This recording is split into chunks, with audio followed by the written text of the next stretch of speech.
Hello, Bluey. Good to see you. Thank you so much for coming to talk to me. Hello, Emma. Good to see you as well. So we've got to know each other through Quakers, Bluey, and this next few interviews that I'm doing is around a theme of we welcome and affirm, which is a phrase that Quakers have used recently. And I really want to think about how do we welcome and affirm? Who do we welcome and affirm? So I thought Mhm. you're a great person to hear more from. So, shall we start then with your journey into Quakers? How have you been welcomed into Quakers, and maybe what was the backstory to that? Have you been to other churches in the past? What led you to come to Quakers? Well, my sort of background into Christianity, I spent um, 8 years going down to a United Reformed Church when I was a child. So that was sort of my initiation into sort of Christianity. And obviously, I don't remember too much about that other than going down with other boys to United Reformed Church. And I think I enjoyed it. And I think that was where the spark of God probably started in me. Um, Much later, I was part of a Baptist church for 13 years. And I did things like open doors, which was sit on the reception desk, giving homeless people cups of tea or sending people up to meeting rooms, tidying up the church when I had time, um, and answering the telephone. So I really enjoyed that. It was like volunteer work, and it was just a really beautiful time in my life. And I think I've always found sort of institutional church quite difficult.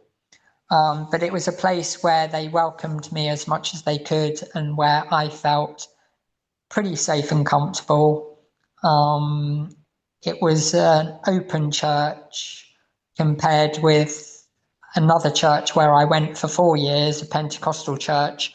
So the extremes between them, one is very open and friendly and accepting of people who are different. And the Pentecostal church is obviously to the other extreme where everything's down to devils and they don't particularly like people who are different.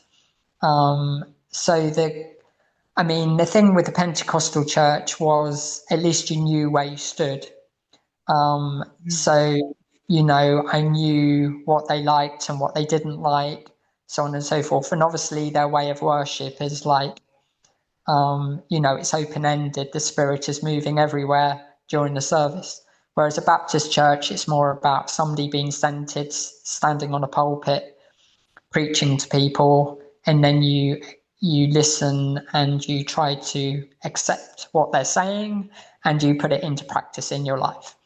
Um, so with the 13 years at Bloomsbury, I felt that I was pretty much welcomed and accepted. As regards my relationship with God, I think it's always been complicated in certain areas, but in other areas, it's been beautiful. So the areas of complication have been sort of, how do you walk with somebody who you can't see, and how do you get a relationship with a father when you've had a difficult earthly father? But then I relate to Jesus very strongly, um, and the compassion of Christianity and the openness and being with other people and walking alongside people. So all of the sort of compassion and openness of Christianity I really enjoy. And Bloomsbury was more about walking with that rather than talking about extreme things like Pentecostals do, as in devils and the more black side of Christianity, if one wants to put it like that. Because part of that is inside the Bible, but a lot of church. So, with the Pentecostal church, they're more about they do talk about love and how to walk with God, but it's a lot more of the black stuff with the darkness. Mm. Whereas with more open churches like Quakers and Bloomsbury Central Baptist Church, is more about concentrating on the love of God and walking in the present time Mm. rather than looking back into the past. Yeah. Yeah. So what led you to Quakers then? How come you left all of that and came to Quakers? I actually sort of found friend's house and I was going there for quite a while. I just used to go to the cafe. And then I stumbled across, well, I went to friend's house meeting, and then I went to Quaker Quest, or I was at Quaker Quest first, was there for probably 3 or 4 years, just exploring things. So, friends would come and give talks, and then Mm. we'd split up into small groups. And I found that really lovely, actually. I think it would be a really good way of being a platform in actual local meetings to do something like Quaker Quest, because I don't think it exists anymore. But to do something like Quaker Quest in your own meeting, I think, somebody speaking and then breaking up into small groups and having a discussion time, and maybe one week it could be about gender, the next week it could be some theological theme or peace, social justice, or looking at the climate, or vegan and vegetarianism. So there's so many different themes, I think, that meetings don't necessarily explore, where something like if you had Quaker Quest in your meeting, it would explore those things in Yeah. in a diverse and open way. Mm. So you're still worshipping with Quakers now. So why do you stay? What is it about Quakers that works for you at the moment in the worship style? I stay because of the presence of God. And I find what's beautiful about Quakers compared with the church is everybody's welcomed or supposedly welcomed, but let's just say they say everybody's welcomed. Mm. And then you just are in that room together, in the spirit of the meeting, walking and being together in that time of that 1 hour. Yeah. Um, and it's just very beautiful the way the spirit works and the way sometimes there's no ministry, other times there is ministry. And I tend to find that when one person sparks it off, sometimes people stay with that theme, and other times you get sort of a diversion or a difference of ministry. So it can be interesting in that regard as well. Mm. But I think in my life, definitely peace and being silent is a good thing, um, because Mm. not just with me, but with all of us, I think we have so much noise inside of us, whether it be internalized in ourselves or from the external, which we're part of, that is just really quite beautiful to sort of dissipate from that. And Mm. have been looking at some Buddhist stuff just recently where they say, you've got to be so get rid of your internal totally and just be totally external and look after the universe and be with people. I'm not sure whether I can quite go that far, Mm. but I think I'd like to try to strive to get there. But I think it's inhuman to just get rid of your inner person totally. So I'm not quite sure whether I can just like Mm. wave a magic wand and just suddenly be a Buddhist and take out all the stuff that's internally inside of me, my emotions, my mental illness, so on and so forth, and just totally concentrate on other people. But obviously, that's a nice vision, and it's sort of the Christian vision, to walk with. And I suppose everybody's different, so we need to be gentle with each other. And some Yeah. people have skills in certain ways, and other people have other skills. So I know my skills are caring, being compassionate, seeing in others where they're having complications and having compassion towards them, so on and so forth. Yeah. These are so, the kinds of conversations that Quakers have, isn't it? Because we're open to Christianity, we're open to Buddhism, and generally we get a lot from sitting in silence. So I can see why Quakers works for you, really.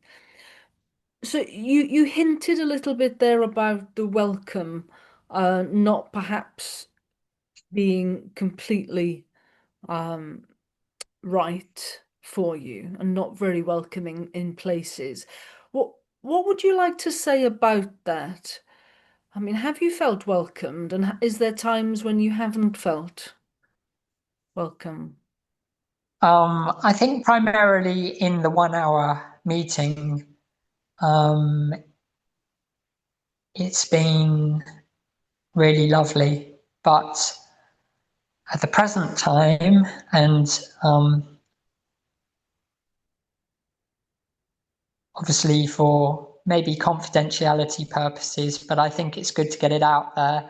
So I don't want to speak about this too much. No. But at the moment, basically, the elders are not providing me with a clearness meeting because there have been various complications that I've been a part of, and I've been told by two very experienced 83-year-old ladies in the meeting who I've had conversations with and email contact with that the elders are not in a position to have a clearness or a support meeting with Bluey. And in a sense, that's just very disappointing because what's the church about? What's Quakers about? What are elders about if they can't even do a clearness meeting, which is part of Quaker faith and practice book, Mm, um, but they're declining and not willing to do it. So therefore, you know, these two friends are just saying, it's no use knocking on the door when it's closed. right. So that's just very extremely disappointing because you wouldn't go to a church and a minister not wanting to talk to you or pastorally care for you. But that seems to be the position I'm in. And it's based on two or three different themes really. One is that I think the clerking, as in speak only once, needs to be looked at with Quakers updating their faith and practice book. So if a clerk says people can only speak once, that should be the totality of the guidance that we're given, and we should follow in the footsteps of that guidance. So not speak four times. And people do speak four times, and the clerk asks them to speak four times, gives them permission, but at the beginning of the meeting says only speak once. So I think that's very convoluted and doesn't make a lot of sense to me. And I think it would be better if it's only speak once, or you can speak once and people who are very sort of educated on a theme Mm, are able to speak more than once to it. But that needs to be said at the beginning as well. So I'm not sure how to get around it. It's either the clerk says you speak once or you can speak once, mm. but on certain themes you may be able to speak more, or we'll So, just let. so is this something that doesn't seem right to you because because of the way that you're allowed to speak? Is there something that do you feel able to speak at meetings, or is it simply about how other people are speaking? Well, I was told on a specific occasion that I spoke to every single topic.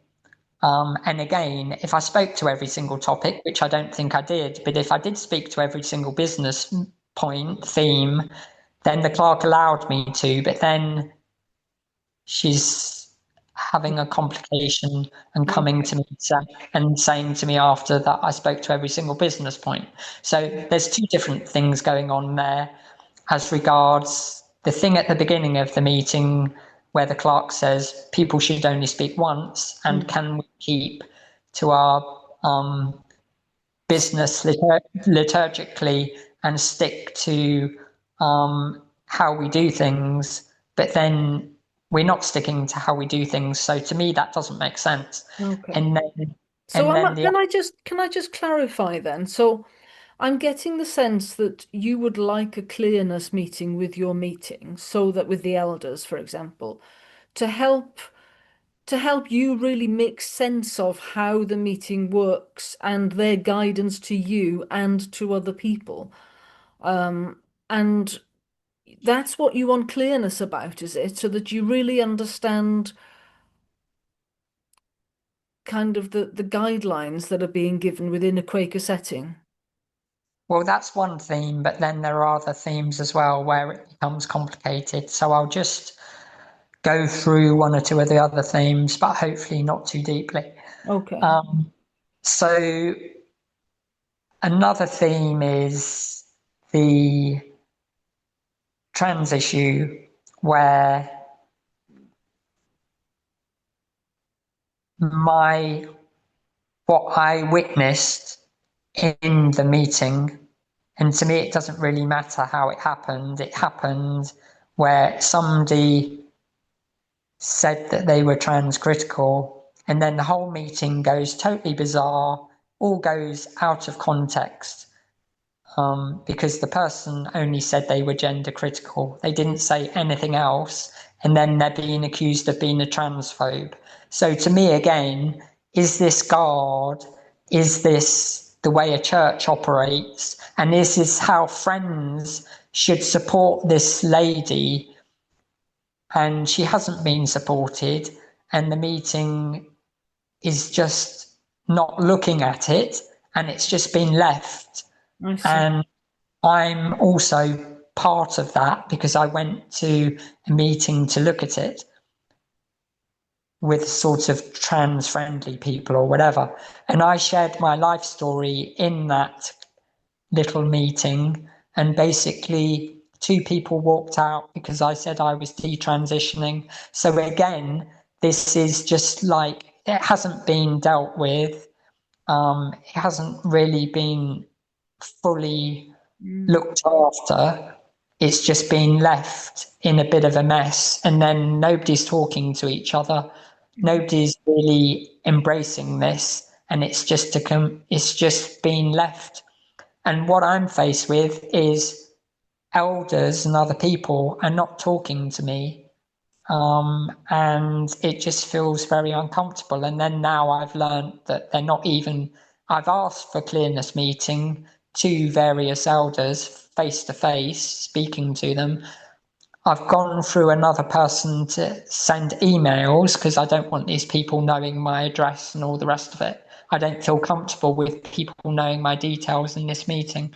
So I've got another person to act on my behalf. Mm. And then this has just been totally closed down as well. So sadly, in the middle of what I wanted to have a lovely conversation with you, I just feel in this context of how we're speaking right now that Mm. this is totally unsatisfactory, and it's not a church, and it's not God speaking, and it's certainly not Jesus walking alongside me in this meeting. Yeah. Um, one wonders whether they just want me to disappear and leave the meeting, and this is the way they're behaving. Well, Um, I'm sure that's not the genuine reason. I'm sure nobody wants you to leave, but I can see why you're getting that impression and starting to worry about that, which I think is one of the reasons that I wanted to record a conversation with you, because I do think churches sometimes want to be welcoming, but but but we fail in some ways, we don't quite get it right. And that's what I'd like to explore really. So you mentioned there about you are detransitioning, and this is very relevant, isn't it? Because I suppose one of the things that Quakers, being a very open church, very welcoming, very open to different types of people, at least in principle, um, it has developed quite what you might call a pro-trans subculture, really, which has become quite dominant. So I do, I- I'm really interested in the fact that you say that you're detransitioning and two people walked out, that must have been so upsetting, really. I'm really sad when I hear that. Well, the only thing I can think of is that they obviously have transitioned or are. I can't remember whether they were trans people or gender diverse or whatever. Mm. And to me, that really doesn't matter. No, Um, I'm thinking that they may have been trans, but maybe one of them was non-binary. I have no clue. no. But when I said I detransitioned and when I gave my story, um, obviously it was really supposed to be supporting them, but I shared my own story because I do have compassion towards Mm. gender. And I think Quakers are open minded towards welcoming and embracing Yeah. trans people. Obviously, it's for the trans person to speak to themselves as regards whether they do feel welcomed and accepted. But I think generally we are trying to be open minded as a Mm. church with Yes. God and Jesus, trying to love everybody. And I would like the umbrella to be more than just trans people. I would like it to be the whole spectrum of LGBT plus, so on and so forth. Because Yeah. I don't think we talk much about the L, and I don't think lesbians. I don't think we talk much about bisexuals. Mm. Maybe that's because there's no concern there or something, but I think there probably would be. And I think we all need to walk with and support each other rather Mm. than just focusing so much on Yeah. one. And of course, maybe we need to put the D in there as well for anybody who wants to detransition to make sure that you're still welcome, and you still feel welcomed. Um, and of course, the other phrase used is affirm, that we welcome and affirm, and Quakers have made a commitment, especially to trans and non-binary, around welcoming and affirming. I wonder, do you have any thoughts on what affirming people means? What do you think it means, and what do you think we have committed to? Or what do you think is the proper thing to affirm? I think just before I get to the affirm, you Mm. asked me about detransition. So I'll just very briefly, and then you can re-ask that question Okay. about affirm.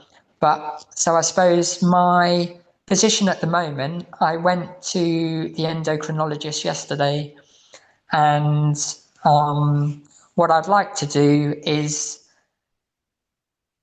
have the body that I had when I was created, but be non-binary. So that's my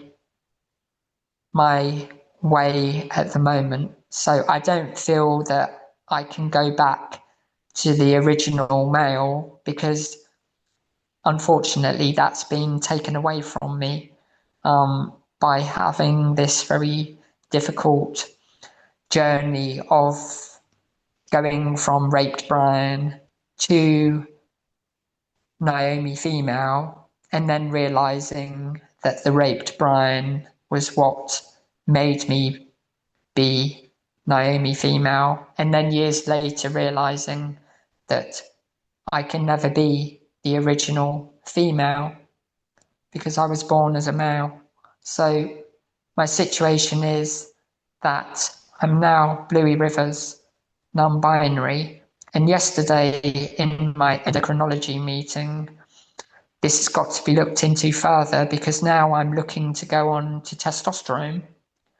But my endocrinologist is saying that because I came off it, there's two different ways that this could go. So I could go on testosterone and it could all be fine. It could eradicate what I'm having at the moment, which is severe body feelings and complications with my energy.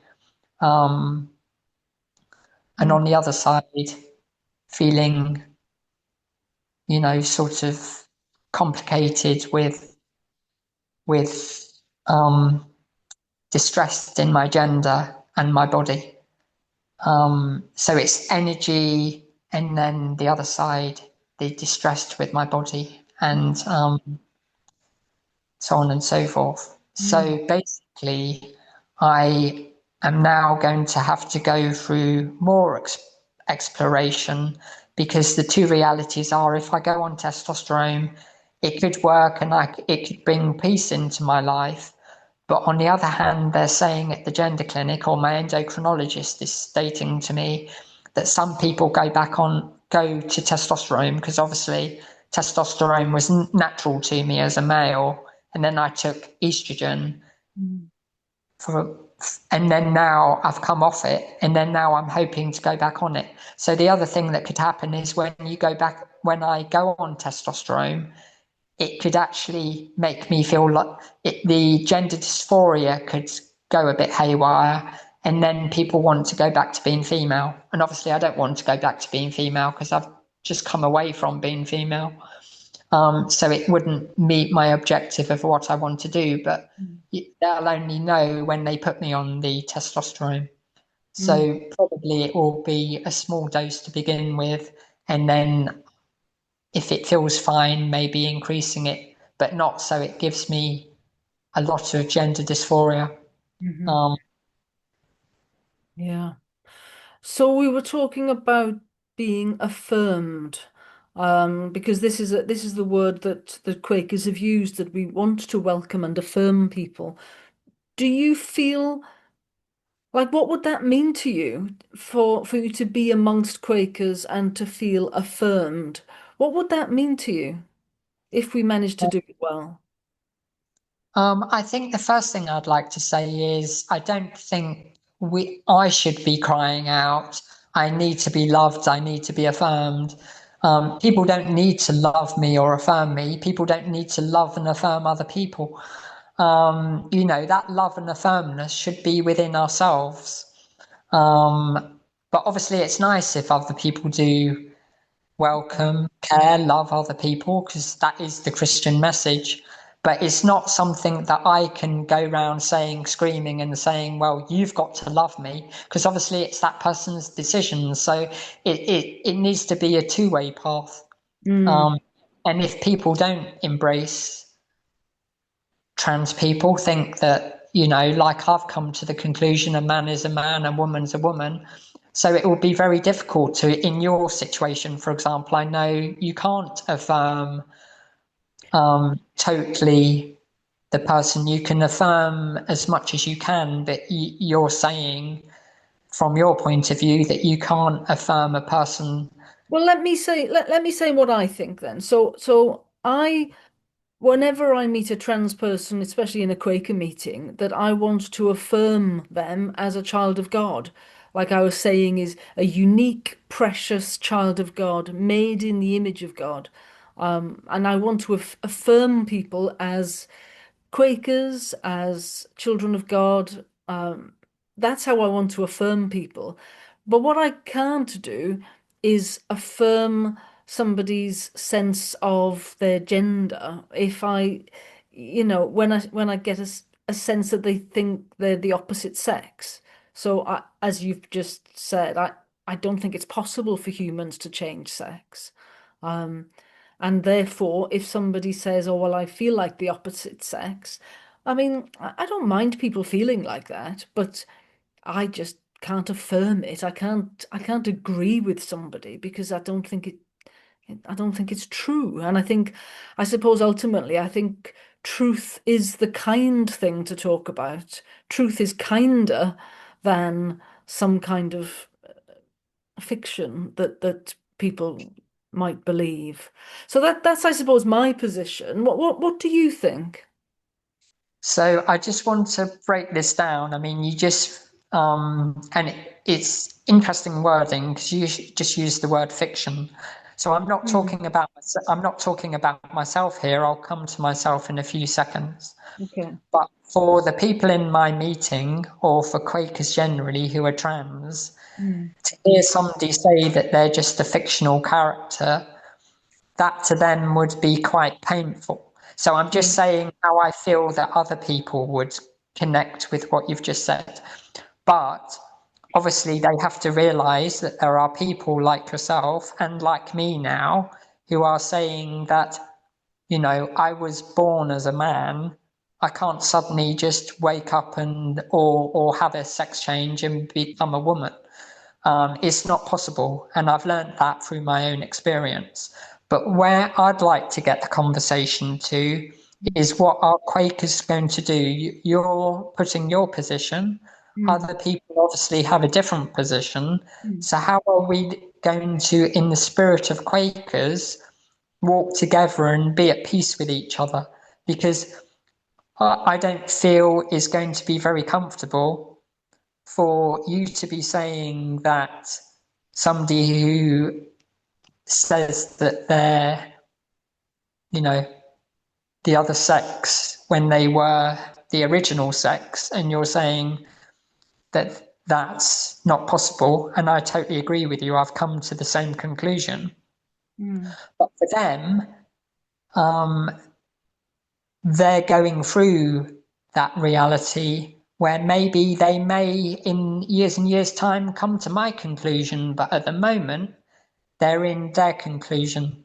So we know that Friends House Houston are affirming Quaker gender, sexuality, diversity community, and that this whole social contagion of gender, which is coming into the universe, has just like taken over politics and Quakers, and they're not listening. Quakers' Friends House, and also in meetings, they're not hearing the other side of the story mm, of Sex Matters Friends. So for me, what I'd like to be able to see is Quakers growing up, walking with the spirit of God in their meeting, and or in a business meeting or in a threshers meeting, and looking at how they're going to resolve these things.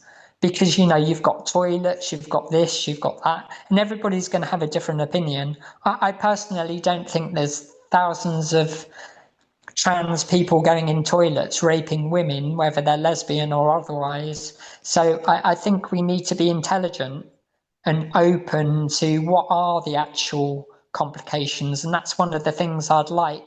If I was able to be part of Sex Matters, I would say, well, what are the things we're looking at? Is it sport? Is it a man is a man, a woman's a woman? But, in prison, for example, how many trans people are causing problems in the prison and so on and so forth. So I think some of this is media based and they're taking it out of proportion, mm. and other things are important, like, yes, women's spaces and so on and so forth. But as regards trans people going into toilets, whether they're just drag queens or transvestites or transsexuals, I think it's a bit of it's not based on reality. Maybe there are people want one bad apple, like there is bad apple in everything, but I don't think there's thousands of people going to toilets abusing women. But maybe the women feel complicated, and it's the women who need to look at the issue and say, why are they feeling frightened? Why do they feel intimidated? Is it just based on looking at a trans person going into another cubicle and they're feeling frightened? Because maybe they just need to deal with their fright. On the other hand, if there are trans people abusing people, then yes, that needs to be dealt with. Mm. But if it's the other person's feelings and thoughts and prejudices, then I think that needs to be dealt with. And I'm unclear whether, for example, in your position, I totally relate to, because I agree with you, a man's a man's, a woman's a woman, um, immutable, full stop. But as regards toilets and things, I may not agree with you, because, for example, Well, mm, at friend's house, they have a male and a female toilet, but they also have like a gender non-specific. And when I went to the gender non-specific, I felt fine. Whereas obviously you said maybe you feel complicated about that, but you've got a female toilet at friend's house, so why can't you just feel comfortable going to the female toilet? You don't need to go to the sort of gender open toilet, do you? You can go to the well, female toilet. I mean, I think this is why these kinds of conversations are really helpful and important to have. I mean, the friend's house situation is that the male and female toilets on the downstairs, which are the enormous ones, the really big facilities, they say that they're male and they're female, but actually they're trans inclusive, so they're not actually single sex spaces. But I suppose what I would want is to have these kinds of conversations, because we're not going to agree on everything. And I think that's okay.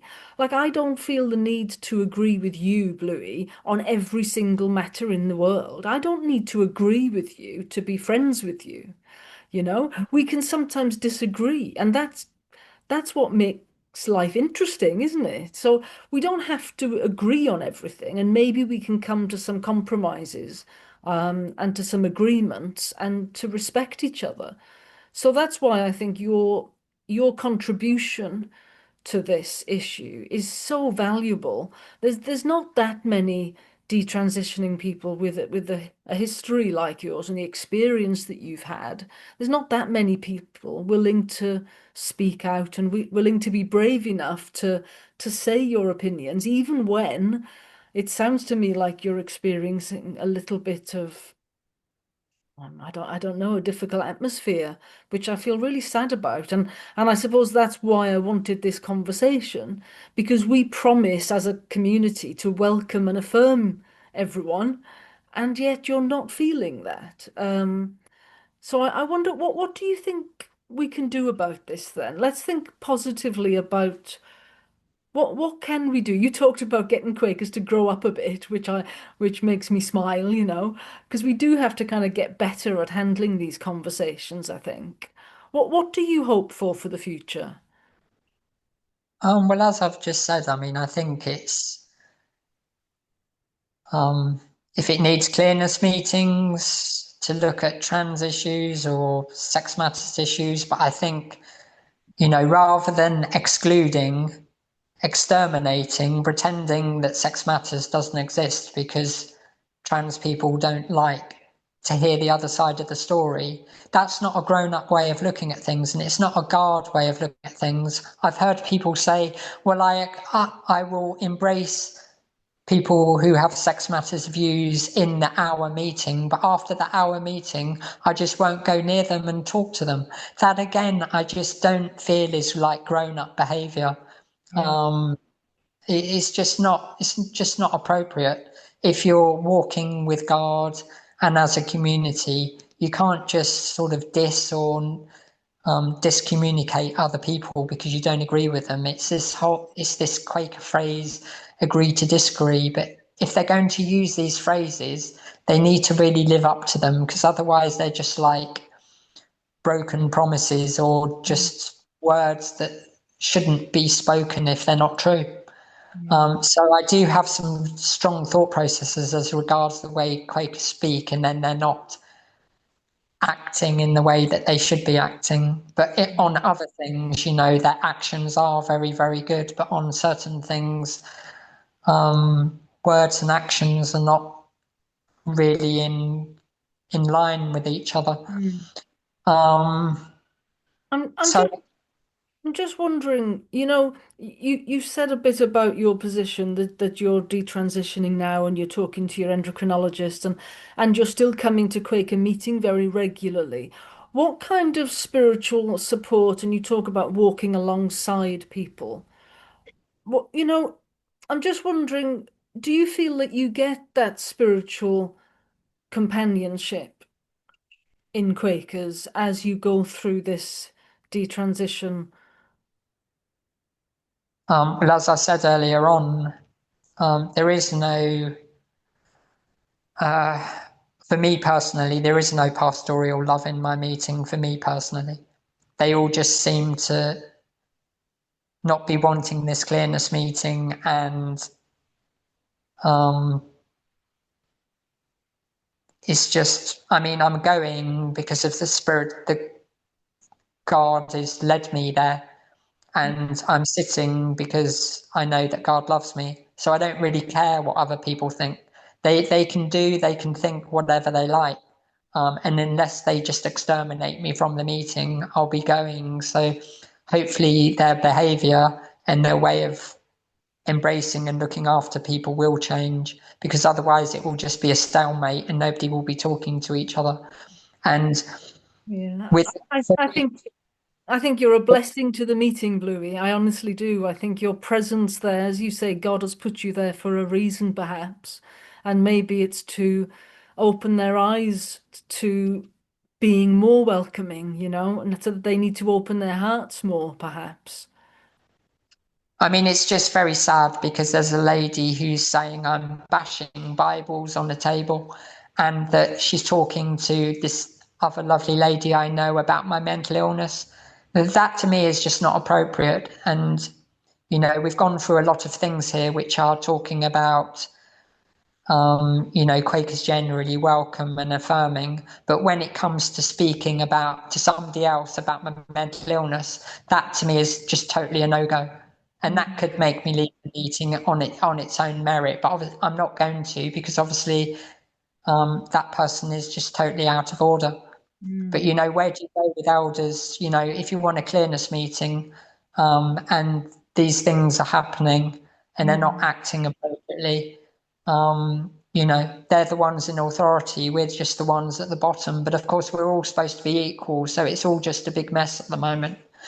Um, Well, but Bluey, I want to say to you, that I hope that maybe publishing this interview will make more people realize what's happening, and hopefully a meeting for clearness can be arranged for you to help you kind of clear through all of this and really find your place in that meeting. I just hope it works out and that you feel more welcomed in the very near future.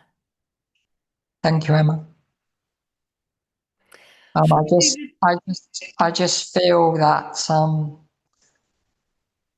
yeah. I mean, I have an open book. I try my best. Where I just go to the meeting at friend's house. When I was at friend's house, I used to go to sort of the after time conversations, have a cup of tea, in this meeting, because of what's happening. And also because I prefer one to one, so I'm not really a big group person. And everybody goes into this little area and sits down at a table and chats with each other, and then you've probably got 40 voices in the room or whatever. So I'm somebody that likes to go to one side. And Mm, um, the other thing that's happening is it adds a lot of pressure to this one person who's 83, um, you know, yeah. who's part of the story.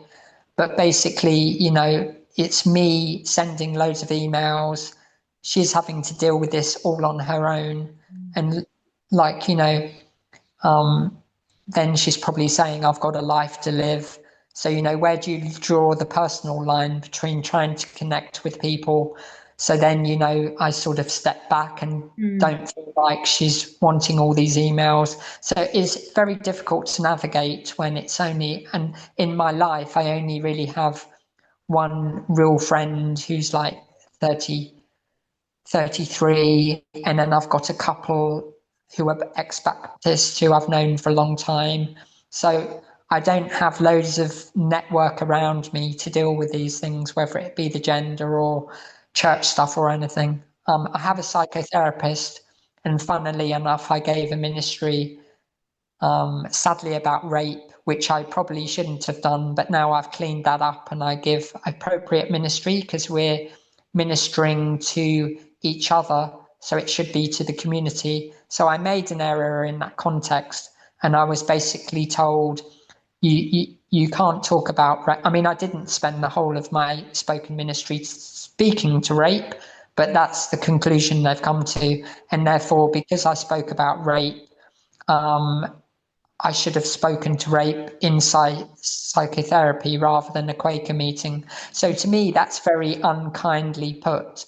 And if it was a nice pastoral Quaker person, they would have sat down with me. They wouldn't just say, oh, take your rape to psychotherapy. Again, I just find that very offensive. yeah. And It's not the right way for an elder, a Quaker elder, to speak to somebody. It's very forceful, it's very dogmatic, and it's more probably something you find in the Pentecostal church, not in a Quaker meeting. Mm. So there we are. Well, do you know, I just think it is a real shame. And as you say, it is a pressure on the one person who's been supporting you because it shouldn't just be one person in a Quaker meeting offering supportive network. And I think you're right, is that while we do have to moderate how we speak sometimes, you should still expect pastoral care really from the meeting. And there are limits to that because we're not a therapy place, but you should still be able to get some support and guidance and encouragement really. And I just hope that if we publish this conversation, maybe things will start to move and you'll start to get more, perhaps a meeting for clearness and more support from pastoral care elders within the meeting. So I hope it does work out for you. Thank you, Emma.